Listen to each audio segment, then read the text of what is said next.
Chaz Fagan, creator of this sculpture, could you explain to us how does a sculpture like this, from A to Z, how does it work? Where does it come from? Well, it starts with an idea, and every sculpture is kind of dictated by its setting. And the setting here, as you can probably tell even right now, is a little chaotic. And it's not quite the place you can walk up to and quietly, have a relationship with a statue and look into his eyes and think of the personality or anything like that. This is pretty much a statue in passing. And the idea there was just to keep him in motion. So contrary to just a standing figure, was to have him moving. And to do that, you need some kind of a backdrop to set him off.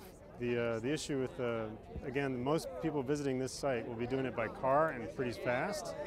And the idea was to capture the viewer as quickly as possible. And for that, we added a curving wall behind him, which is stainless steel to set off your eye.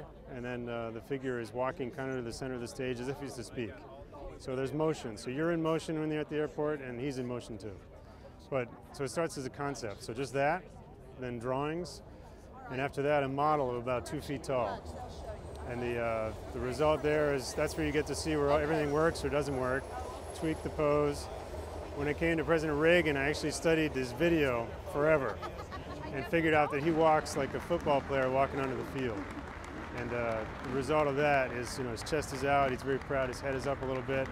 It's very Reagan, it's almost John Wayne, and that's what I was aiming for, so that slight shift of body. From there, from the model, you have to blow it up to actual size, so what you see there is bronze, but what I was dealing with was clay. So 9 feet of clay, which actually is the best part, because you're moving it around a lot. You're dealing with pounds of handfuls of clay, and the result is gradually he comes to life. And every project, every statue has that moment when he comes to life, and I can remember his, because I was walking away down the long warehouse to close the door because no one else was in the big warehouse, just to make sure it was closed. I closed it and turned around, and there was a guy walking at me.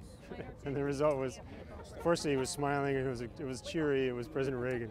It felt real. It felt good. So I knew at that point I was on target.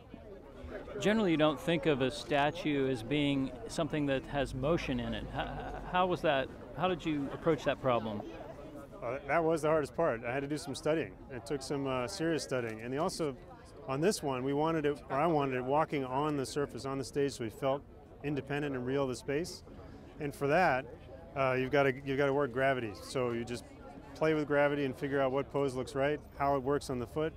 And the greatest part for me is when we installed him the other night, the crane dropped him down, we put him flat on the ground, and he actually stood on his own. So I was relieved, and he felt right. So. How does this compare to the other? You've done several other statues of Ronald Reagan. How is it different from those? This one just had a lot more dynamism, energy, and a chance to show motion, to show his true form, which I really enjoyed. He obviously tailored suits, fills him out very athletically. This time we had a chance to make him move. It was fantastic. And from when you started this to when you were done, how long is that? About a year. 1 year. And what's the bronzing process like? How difficult is that? It's the old lost wax method. It's actually very, very lengthy. It's a process where I rely on my foundry, which is Carolina Bronze, and that's the same old method that Michelangelo and Da Vinci, they've all used, but we've only upgraded it with some rubber for molding. Other than that, it's the same. Thank you very much. Thank you. Excuse me, Chaz. Hi, I'm Greta Cruz.